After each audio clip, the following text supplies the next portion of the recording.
Hello नमस्कार दोस्तों, आप सभी कैसे हो। आई होप आप सभी लोग अच्छे हो और आप सभी लोगों की तैयारी तो एकदम लास्ट स्टेज पे है, क्योंकि अब आप सभी लोगों का कल तो बोर्ड एग्जाम है।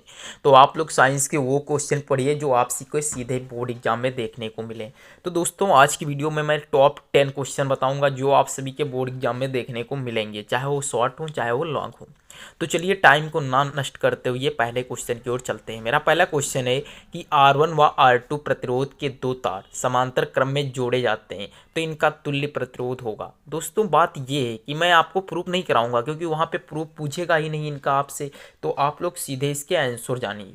बताया गया है कि R1 व R2 प्रतिरोध के दो समांतर क्रम में तार जोड़े जाते हैं तो इनका तुल्य प्रतिरोध होगा। यानी सूत्र अगर जो इससे सवाल दे दिया जाए और आपसे सूत्र पूछा जाए तो क्या होगा, यानी सूत्र आपसे पूछा गया है। तो आपका ऑप्शन नंबर 1 है R1 plus R2, option number 2 है R1 इंटू R2 अपान R1 प्लस R2। तो इसका जो करेक्ट आंसर है दोस्तों वो मेरा ऑप्शन नंबर 2 होने वाला है। ये क्वेश्चन नंबर 2 का पहले का करेक्ट आंसर है।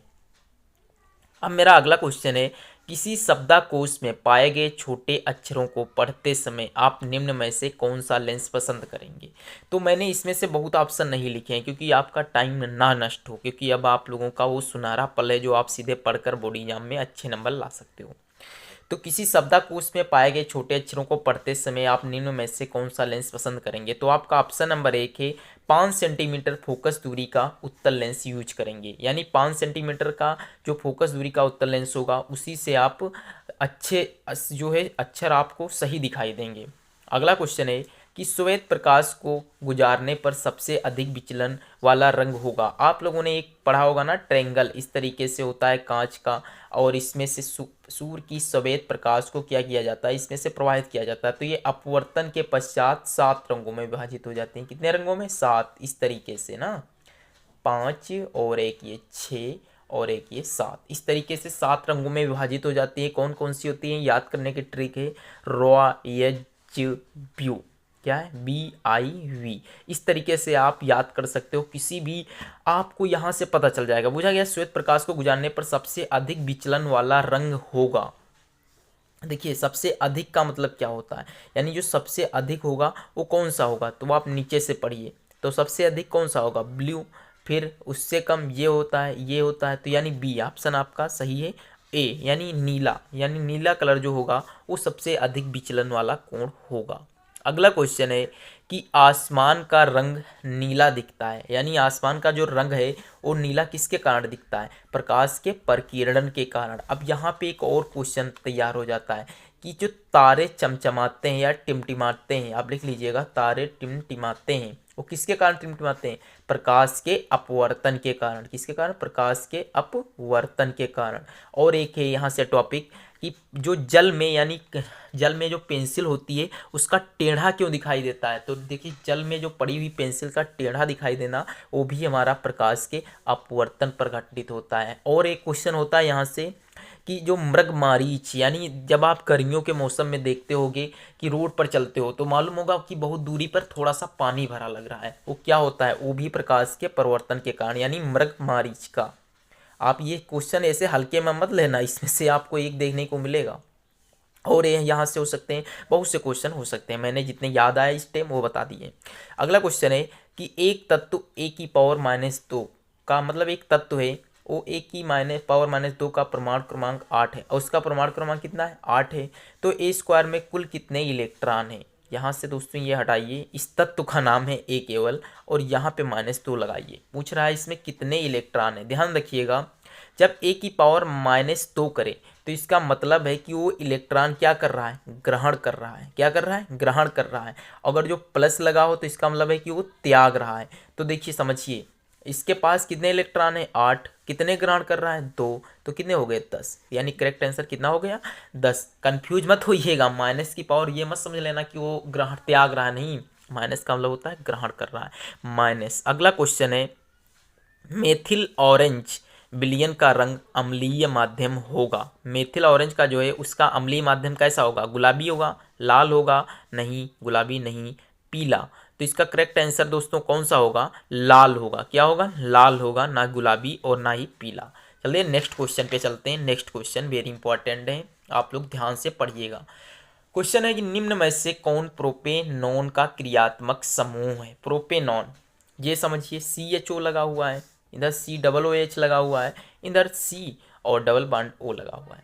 ध्यान से समझिएगा, पूछ रहा प्रोपेनॉन यानी ओन जिसमें आएगा, तो इसका ऑप्शन नंबर C करेक्ट है। फिर COOH क्या होता है, ये जो होता है कार्बोक्सिलिक अम्ल होता है। कौन सा होता है, कार्बोक्सिलिक या कार्बोनोइक अम्ल। ठीक, इस तरीके से आप देख सकते हो। अगला क्वेश्चन है रेनिन किस में पाया जाता है। रेनिक जो होता है हार्मोन्स, ये किस में पाया जाता है, स्टार्च में या दुग्ध प्रोटीन में। तो इसका करेक्ट आंसर है दुग्ध प्रोटीन में रेनिन पाया जाता है। अगला क्वेश्चन है कि पेप्सिन पाया जाता है। पेप्सिन जो होता है ये पाया जाता है किस में पाया जाता है, ध्यान समझिएगा, प्रोटीन में या लिपिड्स में। तो पेप्सिन जो है हमारा प्रोटीन में पाया जाता है, ये भी आप लोग ध्यान रखिएगा। अगला क्वेश्चन है कि पित्त लवण है। पित्त जो है वो कैसा लवण है, तो ये लिपिड्स होता है। क्या होता है, लिपिड्स होता है। अब आपका एक मोस्ट इंपॉर्टेंट क्वेश्चन है जो आप लोग यहाँ पे एकदम करेक्ट है, मार्का लगा लीजिएगा इंपॉर्टेंट का, कि ओम का नियम लिखो और उसका सत्यापन करो। ये तो आएगा ही आया। तो ओम का नियम क्या होता है आप लोगों को मैं पढ़ के सुना रहा हूँ, ध्यान रखिएगा। ओम के नियम के अनुसार, ध्यान से समझ लीजिए, ओम के नियम के अनुसार यदि किसी चालक की भौतिक अवस्थाएं, अब वो भौतिक अवस्थाएं कौन कौन सी हो सकती है, यहाँ पे लिख दे रहा हूँ। भौतिक अवस्थाएं से ताप हो गया, ठीक, क्षेत्रफल हो गया, ठीक, ये आयतन हो गया, ठीक, भौतिक अवस्थाएं ताप, क्षेत्रफल, द्रव्यमान और द्रव्यमान हो गया, इसमें कोई परिवर्तन ना किया जाए। यानी ओम के नियम के अनुसार यदि किसी चालक की भौतिक अवस्थाओं में यदि परिवर्तन ना किया जाए तो उनके सिरों पर लगाए गए विभवांतर V तथा बहने वाली धारा I का अनुपात कैसा होता है, नियत रहता है। यानी जो V होता है वो जो इसका अनुपात जो होता है I/R के, ये क्या होता है, नियत रहता है। तो V बराबर क्या हो जाता है, IR हो जाता है। तो दोस्तों आई होप आप लोग ओम का नियम भी समझ चुके होंगे। अब आप लोगों को कल बोर्ड एग्जाम दे के आना है और अच्छे से तैयारी करिए। चलिए मिलते हैं कभी अगले वीडियो पे, तब तक के लिए जय हिंद जय भारत। विद्युत बल्ब पर 440 वाट 220 वोल्ट अंकित है। बल्ब फिलामेंट का प्रतिरोध होगा। आप लोग जानते होंगे कि प्रतिरोध जो होता है कैसे निकाला जाता है, तो चलिए समझाते हैं आप लोगों को। सबसे पहले हम लिखेंगे हल, उसके बाद में हम लिखेंगे जो दिया है। तो दिया क्या है, किसी विद्युत बल्ब पर 440 वाट क्या दिया गया है, यानी जो P बराबर हमें दी गई है शक्ति, शक्ति का मात्रक वाट होता ना, तो ये कितने दी गई है, 440 वाट दी गई है। कितनी दी गई है, 440 वाट। अब समझिएगा 220 वोल्ट यानी वोल्टेज जो हमें दिया गया है वो 220 वोल्ट दिया गया है। कितना दिया गया है, 220 वोल्ट दिया गया है। हमको ज्ञात क्या करना है, प्रतिरोध हमको ज्ञात करना है। तो हम लोगों ने एक सूत्र पढ़ा होगा, कौन सा सूत्र पढ़ा है आप लोगों ने, R बराबर V²/P। ये सूत्र आप सभी लोगों ने बहुत ही अच्छे तरीके से पढ़ा होगा। यदि आप लोगों ने ये सूत्र पढ़ा है तो ऐसे सवालों को आप चुटकियों में हल करोगे। तो देखिएगा कैसे हल करते हैं। V², तो V² हमारा यानी V 220 वोल्ट है, तो हम इसे स्क्वायर की जगह 220 × 220 लिख सकते हैं। P का मान हमें कितना प्राप्त हुआ है, 440 प्राप्त हुआ है। देखिए एक जीरो से एक जीरो कट गया, 22 से कम 22, 22 दूनी 44, 2 से इसे काटेंगे, 2 1 कम 2, 2 1 कम 2, 2 1 कम 2 दो सॉरी दोस्तों, 2 से इसे काटेंगे तो 110 बार में ये कटेगा। तो यानी जो हमारा R का मान आया है वो कितना आया, 110 ओम आया हुआ है। तो दोस्तों आई होप आप लोगों को ये पहला क्वेश्चन समझ में आ गया हो। तो दोस्तों मेरा अगला जो क्वेश्चन है, क्वेश्चन नंबर 2, वेरी इंपॉर्टेंट है, आप सभी लोगों के बोर्ड एग्जाम के लिए लिखा है कि दंत विशेषज्ञ यानी जो दांत देखने वाला डॉक्टर होता है वो मरीजों के दांत को देखने के लिए, यानी मरीजों के दांत को बड़ा देखने के लिए, कैसा, वीक साइड देखने के लिए, प्रतिबिंब देखने के लिए किस दर्पण का उपयोग करता है। अब आप लोगों को दर्पण से क्या क्या पता होना चाहिए। देखिए दर्पण से हमें ये पता होना चाहिए कि दर्पण कितने प्रकार के होते हैं, 2 प्रकार के, अवतल दर्पण और एक उत्तल दर्पण होता है ना। उसके बाद में हमें क्या पता होना चाहिए, इस सवाल का पहले आंसर लगाते हैं। क्या कहा है कि दंत विशेषज्ञ यानी जो दांत देखने वाला डॉक्टर होता है वो मरीज के दांत को बड़ा साइज में यानी बड़ा साइज देखने के लिए वो किस दर्पण का प्रयोग करता है। तो आप लोग ये बताइए ना इसमें से कौन सा होगा। तो इसमें से ऑप्शन से पता चल रहा है कि हमारा क्वेश्चन ऑप्शन नंबर 1 होगा, अवतल दर्पण यानी कॉन्वेक्स मिरर, जो ये होगा यही हमारा इसका सही आंसर होगा। अगला क्वेश्चन है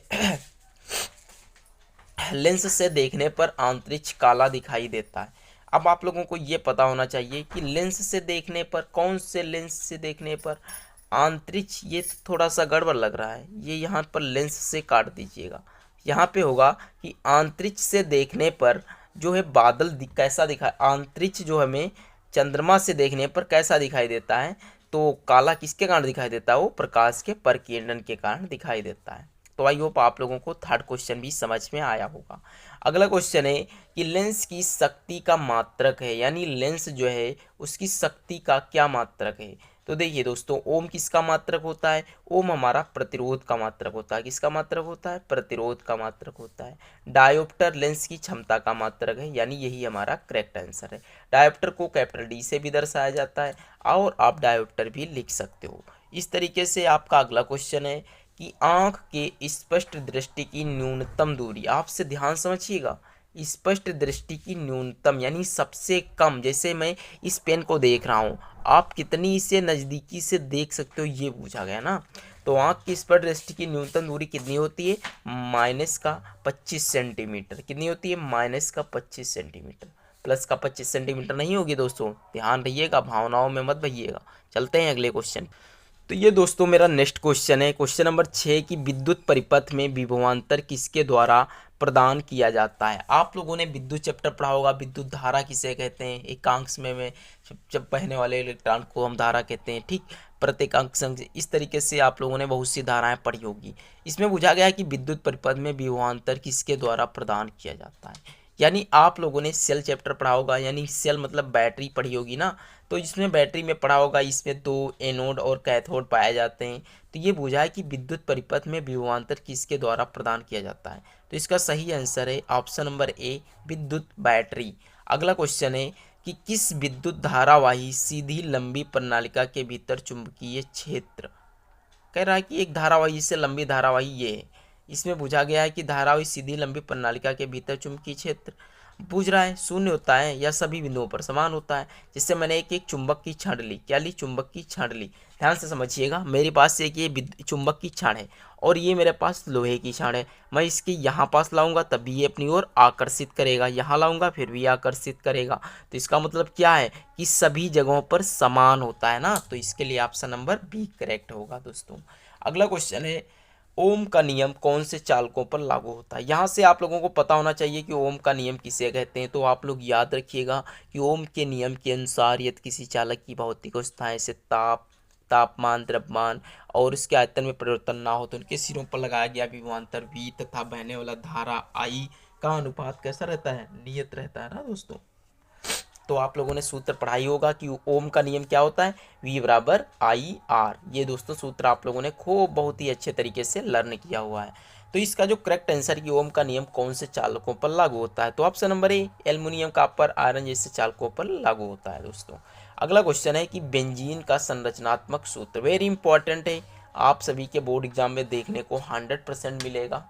ध्यान से समझिएगा, बेंजीन का जो संरचनात्मक सूत्र होता है वो सी होता है। देखिए इसमें कितने सी पाए जाते हैं, 1 2 3 4 5 6, यानी 6 सी पाए जाते हैं। और हाइड्रोजन कितने, 1 2 3 4 5 6, 3 3 6।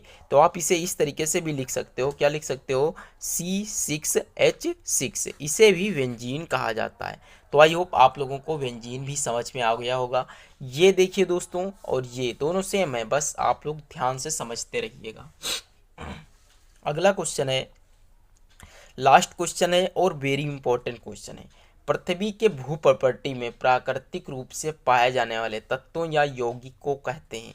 यानी पृथ्वी के भू प्रॉपर्टी, यानी जो हमारी पृथ्वी है इस पे जो प्राकृतिक रूप से जो तत्व पाए जाते हैं या यौगिक को क्या कहते हैं, अयस्क कहेंगे या खनिज कहेंगे। तो आप सभी लोग जानते हो कि पृथ्वी के भू प्रॉपर्टी पर पाए जाएंगे तो उसे खनिज कहा जाता है, यदि कुछ चीज़ खोद कर निकाली जाती है तो उसे अयस्क कहते हैं। तो दोस्तों आई होप आप लोग बहुत अच्छे तरीके से इस क्वेश्चंस को ध्यान से पढ़ा होगा। इसमें से बहुत से क्वेश्चन आप तैयार कर लीजिएगा, आप सभी को नेक्स्ट वीडियो में मिलेंगे। जैसे कि सेल की खोज किसने की, तो आप लोग जानते हो कि सेल की खोज रॉबर्ट हुक ने की थी, 1665 ईस्वी में की थी। इन्होंने मृत कोशिका की खोज की, ये भी आप लोग जानते हो। तो इस तरीके से आप हर एक क्वेश्चन को ध्यानपूर्वक पढ़िएगा। जैसे कि मोजले का नियम हुआ, न्यूलैंड का स्टक का नियम हुआ, ये सभी नियम आप सभी लोगों को नेक्स्ट वीडियो में मिलेंगे। तब तक के लिए आप इस वीडियो को फटाफट शेयर करिए अपने मित्रों को। मिलते हैं नेक्स्ट वीडियो पे, तब तक के लिए जय हिंद, जय भारत।